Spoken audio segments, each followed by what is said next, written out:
अगदी जलद व अचूक बातम्यांसाठी पाहत रहा महामीडिया 24 सदैव तत्पर। हातकणंगले तालुक्यातील बिरदेववाडी हे छोटंसं गाव आज प्रगत शेतीमुळे जिल्हाभर चर्चेत आलंय। पारंपरिक शेतीवर अवलंबून असलेल्या या गावानं काळाच्या ओघात आधुनिक शेतीचा स्वीकार करत विदेशी भाजीपाल्याच्या उत्पादनातून आर्थिक समृद्धीचा नवा आदर्श निर्माण केलाय।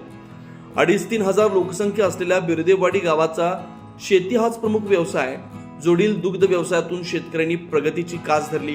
त्यातच मागच्या काही वर्षापासून विदेशी भाजीपाल्याची यशस्वी शेती करत इथल्या शेतकऱ्यांनी चांगलीच प्रगती केली आहे। बिरदेववाडीतील शेतकरी फक्त विदेशी भाजीपाल्यावर न थांबता त्यांनी त्यांच्या शेतातील विदेशी भाजीपाल्याच्या उत्पादनाला बाजारपेठ मिळवून दिली आहे। पूर्वी बिरदेववाडीतील शेतकरी ऊस, ज्वारी, भात अशा पारंपरिक पिकांवर अवलंबून होता। मात्र वाढतो उत्पादन खर्च, अनिश्चित बाजारभाव आणि हवामानातील बदल यामुळे शेतकऱ्यांना आर्थिक अडचणींना सामोरं जावं लागत होतं। यावर उपाय म्हणून काही प्रगतशील शेतकऱ्यांनी विदेशी भाजीपाल्याच्या लागवडीचा प्रयोग सुरू केला आणि हा प्रयोग बघता बघता यशस्वी देखील झाला। बाजारात असणारी मागणी आणि बिरदेववाडीतील शेतकऱ्यांनी स्वकष्टातून फुलवलेल्या विदेशी भाजीपाल्याला मागणी वाढत गेली।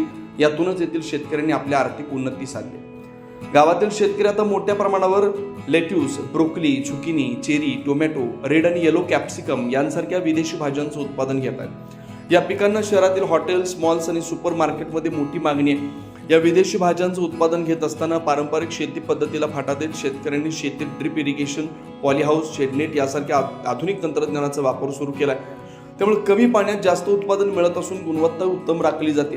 काही शेतकरी थेट पुणे, मुंबई, हैदराबाद, गोवा यांसारख्या शहरातील बाजारपेठांशी जोडले गेलेत। विदेशी भाजीपाल्यामुळे शेतकऱ्यांचं उत्पन्न दुप्पट ते तिप्पट वाढलंय। एका एकरातून पारंपरिक पिकांच्या तुलनेत अनेक पटीने जास्त नफा मिळत असल्यानं गावातील अनेक तरुण शेतीकडे वळलेत। रोजगार निर्मिती मोठ्या प्रमाणात झाली आहे। त्याचबरोबर गावातील महिला बचत गट या उपक्रमात सक्रिय झालेत। भाजीपाला वर्गीकरण, पॅकिंग आणि विक्री प्रक्रियेत महिलांचा सहभाग वाढल्यानं त्यांचं आर्थिक सक्षमीकरण झालंय। बिरदेववाडीतील विदेशी भाजीपाला केवळ स्थानिक बाजारापुरता मर्यादित न राहता पुणे, मुंबई तसेच इतर शहरांबरोबरच इतर राज्यातील बाजारपेठांमध्ये देखील पोहोचतोय। काही शेतकरी ऑनलाईन प्लॅटफॉर्मच्या माध्यमातून थेट ग्राहकांपर्यंत पोहोचत आहेत। विदेशी भाजीपाल्याच्या उत्पादनामुळे बिरदेववाडी गाव आज प्रगत शेतीचं मॉडेल बनलंय।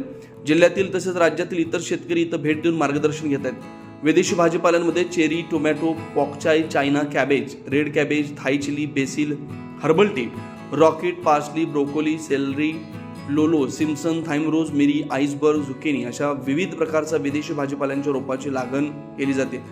यातील काही पिकांसाठी मल्चिंग पेपरचा वापर केला जातो। काही प्रमाणात रासायनिक व सेंद्रिय औषधांचा वापर केला जातो। Pak choi, China cabbage, lollo, Simpson, rocket, broccoli, celery, thyme रोज, मिरी हे 1 ते 1.5 महिन्यात काढणीस येतात। Cherry, tomato, Thai chilli, parsley 2 महिन्यानंतर काढणीस येतात व इतर भाजीपाला हा 75 दिवसात काढणीस येतो। एकंदरीतच बिरदेववाडी गावानं विदेशी भाजीपाल्यातून आपली प्रगती साधली आहे। महामीडिया 24 साठी रोहन साजने। महामीडिया 24 मध्ये आपल्या सर्वांचं सहर्ष स्वागत आहे। आज आपण हातकणंगले तालुक्यातील बिरदेववाडी या गावामध्ये आलेलो आहोत। बिरदेववाडी हे गाव शेतीसदन गाव आहे। जवळपास म्हणजे साधारणतः 70-80% लोक शेतीवरती त्या ठिकाणी अवलंबून आहेत। परंतु मागच्या काही दिवसांमध्ये, मागच्या काही वर्षांमध्ये इथल्या शेतकऱ्यांनी पारंपरिक शेतीला पाटा देत त्या ठिकाणी नवनवीन प्रयोग आपल्या शेतीमध्ये त्या ठिकाणी चालू केले आणि त्याच्यातनं त्यांनी त्या ठिकाणी त्यांचा आर्थिक स्तर त्या ठिकाणी उंचावला आहे।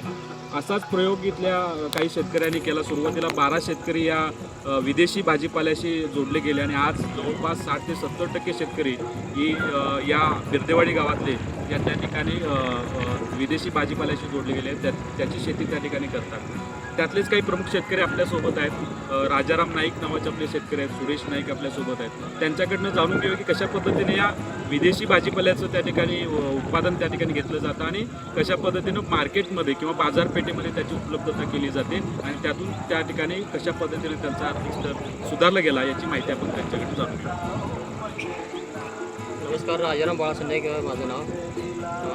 प्रथमतः आम्ही 10-12 जण शेतकरी पुण्यामध्ये ज्ञानेश्वर बोडके सर यांच्याकडे ट्रेनिंगसाठी विजय नाईक यांनी आम्हाला नेले होते तिथे गेल्यानंतर आम्हाला विदेशी भाजीपाल्याबद्दल माहिती सांगितली। पॉली हाऊस उभारणीला त्याचं पण मार्गदर्शन केले ज्ञानेश्वर बोडके सरांनी।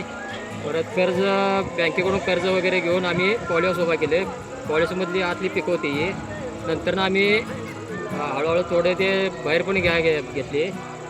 पावसामध्ये काय थोडं नुकसान होते बाहेर पिकं घ्यायला, त्यामुळे पॉली हाऊसमध्ये घेत होते। मग उन्हाळ्यात हिवाळ्यात ही पिकं चांगली आली त्यात। विदेशी भाजीपाल्यामध्ये basil, pak choi, Thai chilli, cherry tomato, China कोबीज, रेड कॅबेज असे बरेच असे हे आहेत, वेगवेगळे नाव आहेत असे. तर साधारणतः या विदेशी भाजीपाल्यांमध्ये 7 ते 8 प्रकारचे भाजीपाले त्या ठिकाणी घेतले जातात. सुरुवातीला 12 शेतकरी गावातले त्या ठिकाणी याच्याशी जोडले गेले. आज जवळपास 60% शेतकरी जोडले गेलेले आहेत. माझा पुढचा प्रश्न असा असेल की याचं जे उत्पादन आहे ते उत्पादन कशा पद्धतीनं बाजारपेठेमध्ये पोहोचवलं जातं किंवा कशा पद्धतीने त्याची मागणी आज बाजारामध्ये आहे? तर बिर्देवाडीमध्ये 5-6 व्यापारी आहेत. सकाळी आम्हाला 10 वाजल्यापासून ते 12-1 वाजेपर्यंत फोन येतो आहे, कुठला भाजीपाला काय लागतो आहे ते सगळे सकाळपर्यंत सर्व शेतकरी भाजीपाला 12-1 वाजेपर्यंत काढून ठेवतात. संध्याकाळी 5 नंतर गाड्या त्यांच्या इथं व्यापाऱ्यांच्या इथं बिर्देवाडीमध्ये येतात आणि तिथून गोवा, हैदराबाद, पुणे, बेंगलोर, दिल्ली या ठिकाणी मोठमोठ्या सिटीमध्ये असं माल येत जातो. साधारणतः इथं जे उत्पादन घेतलं जातं विदेशी भाजीपाल्यांचं ते आज दिल्ली, हैदराबाद असेल, मुंबई, गोवा आणि पुण्यासारख्या मार्केटमध्ये त्या ठिकाणी जात आहे. पुढचा प्रश्न असा असेल की सुरुवातीला याची जी रोपं होती ती रोपं तुम्हाला बाहेरच्या जिल्ह्यांमधून त्या ठिकाणी मागवावी लागत होती. आता साधारणतः त्याचं नियोजन रोपांचं जे विदेशी भाजीपाल्यांचं नियोजन आहे ते कशा पद्धतीने आपण तिथल्या शेतकऱ्यांनी केलेलं आहे? सुरुवातीला या रोपा आम्हाला मिळत नव्हत्या. बियाणं आम्ही पुण्याहून बियाणे कंपनीतून मागून घेत होते. मग शेजारच्या इथनं रोपवाटिकामधून ते आम्ही ते टाकत होते. तिथनं रोपा तयार करून आम्ही लावत होतो. नंतर मग जास्तच मागणी असल्यामुळं आम्ही स्वतःचं मी आता श्री स्वामी समर्थ रोपवाटिका तयार केलो आहे आणि इथल्या आजूबाजूच्या शेतकऱ्यांना सुद्धा आम्ही इथनं रोपा घेऊन जातात आणि लावतात. एकंदरीतच बिर्देवाडीतील शेतकऱ्यांनी पारंपरिक शेतीला फाटा देत नवीन प्रयोग त्या शेतीमध्ये विदेशी भाजीपाल्याचा राबवला आणि त्याच्यातून त्यांनी आर्थिक फायदा त्या ठिकाणी मिळत गेला आणि त्याच्यातूनच बिर्देवाडी गावचं जे आर्थिक सैर आहे ते त्या ठिकाणी उंचावलं गेलं आहे.